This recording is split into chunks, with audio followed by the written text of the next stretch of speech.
কি হয়েছে সাইম? একটু খারাপ লাগছে, জ্বর জ্বর। জ্বর আসছে দেখি। ও মাই গড, আপনি তো গা পুড়ে যাচ্ছে। আচ্ছা আপনি আপনি আসেন, আপনি ম্যানেজারকে বলে দিচ্ছি, আসেন। এই রুমটা কি? এইটা না? আচ্ছা আসেন, আস্তে। আপনি বসেন। আপনি কি বুঝে গেলেন স্টোরে? আপনার যখন মনে হচ্ছে আমি করছি, আপনার কিছু করতে হবে না। আচ্ছা আমি বুঝলাম না, আপনি যখন বুঝলেন যে আপনার খারাপ লাগতেছে, আপনি তখন রেস্ট নেবেন না? আমাকে আমাকে জানাইতেন অথবা মেইল করতেন প্রীতি ম্যামকে, তাইলেই তো হতো। তো মাত্র শুরু করলাম কাজ, এখনই যদি অসুস্থতার কথা বলি, প্রীতি ম্যাম যদি অজুহাত ভাবে।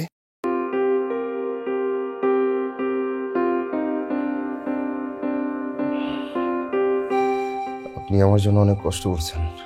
এটা তো কিছুই না। আর কেন যে এত জ্বরটা আসলো হঠাৎ? কি রে, এত লেট করলি কেন? তুই তো যেন তো আবার চিল্লাচিল্লি করো। আরে আমি লেট করি নাই, আমি অনেক আগে আসছি, তোর আগে আসছি। আমি যে সাইমের বাসায় গেছিলাম। কার বাসায় গেছিলি তুই? সাইমের বাসায় গেছিলাম। কি লিখে? দেখে কি হঠাৎ করে সাইম অসুস্থ হয়ে গেছে। আইলের মাঝখানে কাজ করতে করতে ও জ্বরে পুরো কাঁপতেছে। আমি কি করবো বুঝতেছিলাম না, তাড়াতাড়ি করে প্রীতি ম্যামের কাছে গিয়ে জিজ্ঞেস করে তারপর ওকে বাসায় ঠিকঠাক করে পৌঁছালো। এই জায়গায় আর কোন পুরুষ মানুষ ছিল না? হ্যাঁ, ওরা নিয়ে যেতে পারে নাই। তুই কি লিখে তো পাকনামি করতে গেলি এই জায়গায়? হ্যাঁ, আবরার, রফিক ওরা সবাই ছিল, কিন্তু আমার ওই সময় মাথা কাজ করেনি। কারো কাছে যে হেল্প চাবো, ওইটা চাওয়ার পর্যন্ত ব্রেন কাজ করে। তা আমারে ফোনটা দিতি। তোর ফোন দিয়ে কি লাভ হইতো? তুই কি জীবনে ফোন ধরস? তুই বল, কি বলতেছিস তুই? তোরে ফোন দিব? আমার মাথায় কিছু খেলতেছে না। মানে অসুস্থ তো ভালো কথা, তোর লোক একজন নিয়ে যাতি, তোর বাসায় গিলে ঢুকছস। আমি বুঝতেছি না তুই আমার সাথে এইভাবে কেন রিয়াক্ট করতেছিস। মানে রিয়েক্ট করতেছি না। আমার জায়গায় যদি তুই থাকতি, তুইও ওকে বাসায় ঠিক মতো পৌঁছে দিয়ে আসতি। তোর মতো আলগা পিরিতি আমি দেখাইতে পারি না। 2 দিনের সেটা পোলাই সব একদম পিরিতি দেখা তোর উতলায় পড়তেছে না। যা করতেছিস না খুব ভালো করতেছিস, আমি দেখতেছি তো। কি তোর সমস্যাটা কি বলতো? না, আমার কোনো সমস্যা নাই, আমি দেখতেছি তো। 2 দিন আগে তুই কি ছিলি আর 2 দিন পরে কি হয়েছিস। তুই ভালো করতেছিস, কর কর, এমনি চালায় যা। কথা কইস না আমার লগে আর, প্রীতি দেয়স না তুই আমার লগে আর।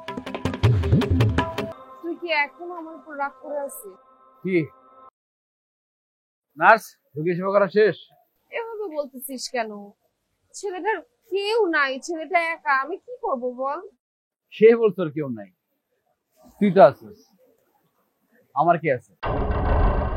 কই, আমি তো মাঝে মাঝে অসুস্থ হয়ে পড়ি। তোর ফোন করে ডাক্তার আসলে একবারও কি বলছি যে না আসা যাবে না, এনে ব্যাচেলার বাসা, কে কি ভাববে না ভাববে। এখন কেউ কিছু ভাবে না? এখন তো কি নিয়ে ওই ছেলের সাথে কেউ কিছু ভাবে না? আমি গত 3 বছর আমি যেটা পারি নাই, অল্প করে চিকিৎসাটা করে দেখালো। ম্যাজিশিয়ান কে, তুই নেবো?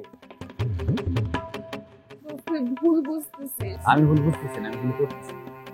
ভালো থাক।